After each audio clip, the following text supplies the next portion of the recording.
In today's story, Opus found out his wife cheated on him after he came home from a camping trip with his son and noticed her affair partner lying in his bed. Then things got crazy. Now, let's get into today's story to find out what happened. This past weekend, the kiddo and I went on a 2-day camping trip for some father-son bonding time.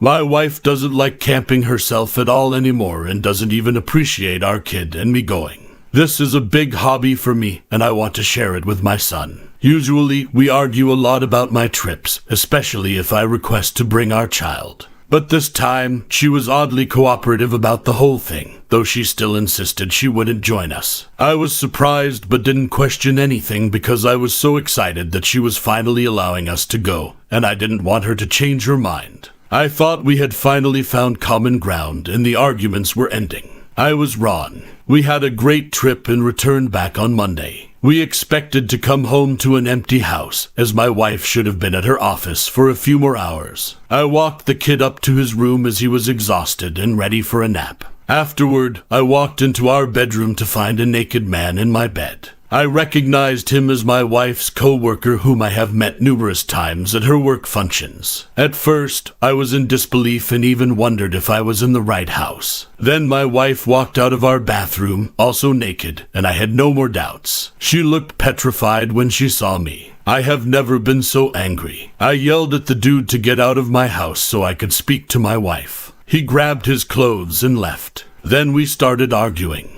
I never yell at my wife. We always want to keep things civil for our son. But I was so hurt I was screaming. Then my wife decided to get defensive, and she said it was not her fault, that I was barely around and camped so much, even though I hardly go on trips anymore because she doesn't like it. She said that's what drove me to do this, your neglect of this family. I was in tears at that point. I just don't understand how her cheating could be my fault. When I turned around to leave, my son was standing in the doorway, and I felt terrible for yelling. I quickly consoled him, but my wife snapped at me again, telling me to get my hands off him. Now she won't speak to me and says I can't see my child until I apologize. Apologize for what? She said we could go on this trip. She planned to cheat, and that kills me. It makes me wonder if she has done this before. I'm stuck staying with my parents right now. I don't know what to do. I want to see my son. I'm worried I really scared my child, and of course, I would apologize to him, just not my wife. But maybe it is my fault. For the past week, I have been working with a lawyer to initiate the process of divorce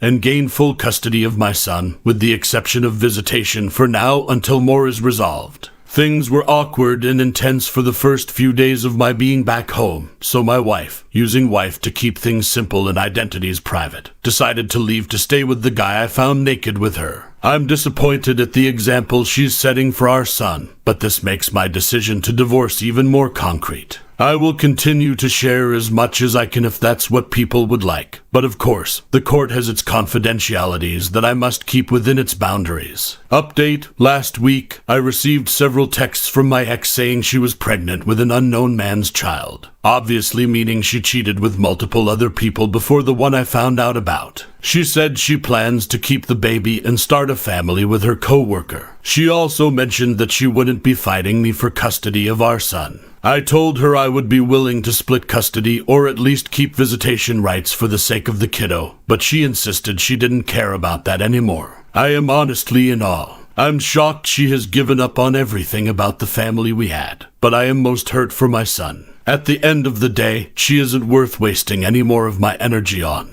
I have been spending every moment I can with my kid and will continue to do so. I'm starting to feel more like myself again and can't wait to get back into adventures in nature. Well, Opus, she deserves to never have her son speak to her. She might as well disown the poor child. What a selfish excuse for a human. She can't even give a proper reason for cheating. You need to file for full custody as well as child support. This monster of a woman can be away from your son for good. My thought would be that if you can afford it, have her sign away her rights as his parent and make sure she has no visitation rights. This ideally would mean she can't turn up years from now and demand visitation. It should also mean that if you are married and you all agree, your son could be adopted without involving your ex, getting child support, etc. It's understandable if you need it, and your ex has or will have any money. I presume you could have paperwork stating you have 100% physical custody, and any visitation would be supervised, as well as agreed on by both parties, so you control it. It just leaves an open door for your ex, so cover all your bases in your paperwork, including an airtight will, so if you were to pass away, your ex can't claim your son and can't get any of his inheritance. You also need to start saving up to get your son into therapy. He is 7 years old and is old enough to remember his mother abandoning him. Therapy will help him get over the trauma his mother has caused him and will teach him to have a good foundation for life. I wish you good luck, Opus, and hope that you and your son have a happy and adventurous life. I hope your ex has the life that she has earned. Now, let's get into today's second story. I just recently found out that my girlfriend of almost 7 years has been cheating on me for a few weeks now. My girlfriend and I have been dating since middle school, and we always talked about marrying each other and being the only ones for each other. But now I'm not so sure. I first knew something was up when I saw that she wouldn't stop texting one of her work friends. I asked her about the guy, and she told me that it was just some 30-year-old weirdo at work,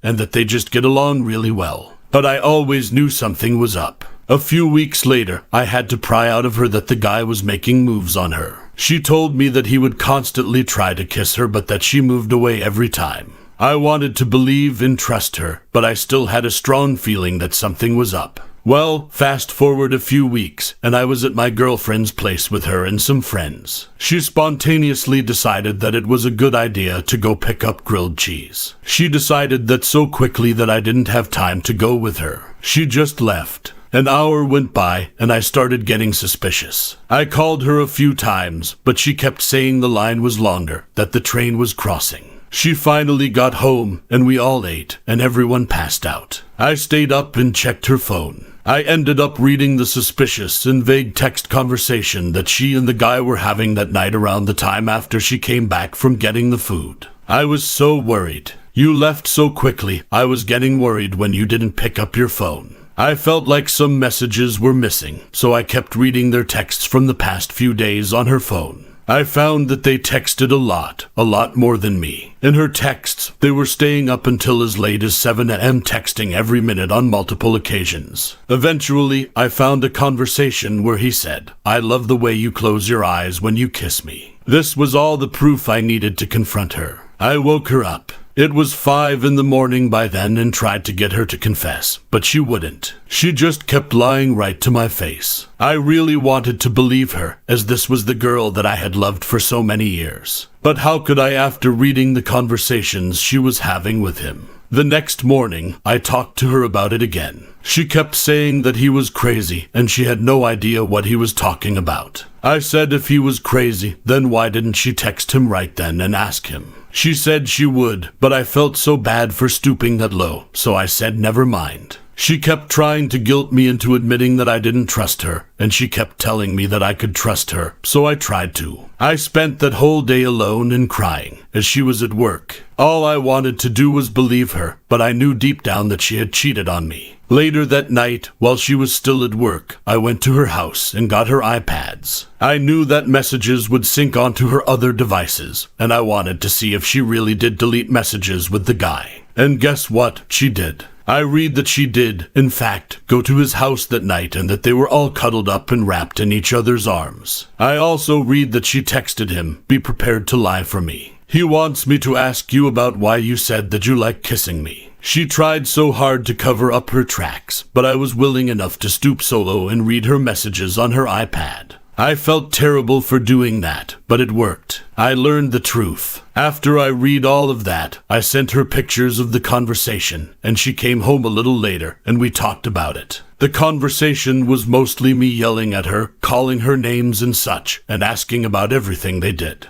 She claimed they never had sex or anything and that they just made out a few times. I know she's lying about how many times. She also said that she spent the night at his house twice, but it was just for cuddling.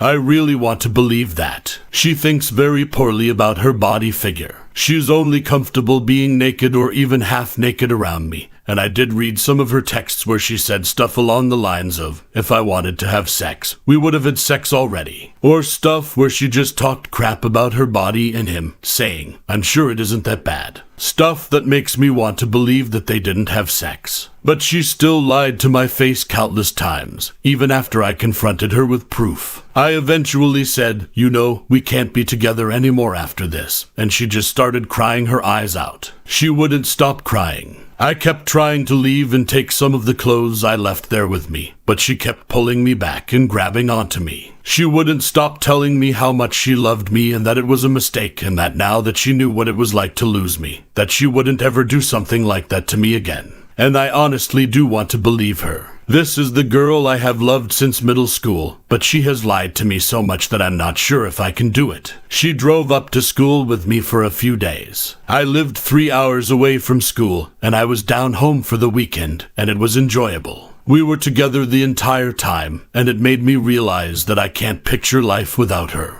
But now she's back home where he is, and I just can't trust her anymore. I have been freaking out every day since she left, not knowing what she was doing or who she was with since I just can't trust her anymore. She said she understood and that she was going to earn my trust back. But I've read so many other cheating stories on here that it seems like I'm just never going to trust her again. She turned on her location for me, but she could easily just set the location to her iPad and trick me into thinking that she was home. She still hangs out with the same group of friends. The guy she cheated on me with is in this friend group, and it's destroying me. I know she's just trying to have fun with work friends, but how am I supposed to believe that she's really done with him? What do you guys think of this situation? Bop, if your girlfriend and her new boyfriend were still in junior high, I would agree that they only kissed and cuddled. However, they are adults, and adults have sex. She didn't text this hard and this often to cover up kisses and cuddles with a man she didn't care about. She slept with him and still won't stop hanging around him and his friends. She didn't make a mistake. What she did was wrong.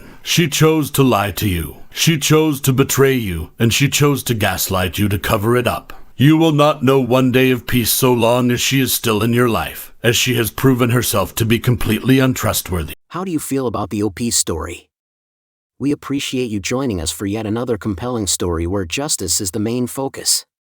So that you don't miss our next story, remember to subscribe. Everyone deserves honesty and loyalty in their relationships. Stay tuned for more captivating stories, but keep in mind that viewers should exercise caution as these stories may include mature subjects.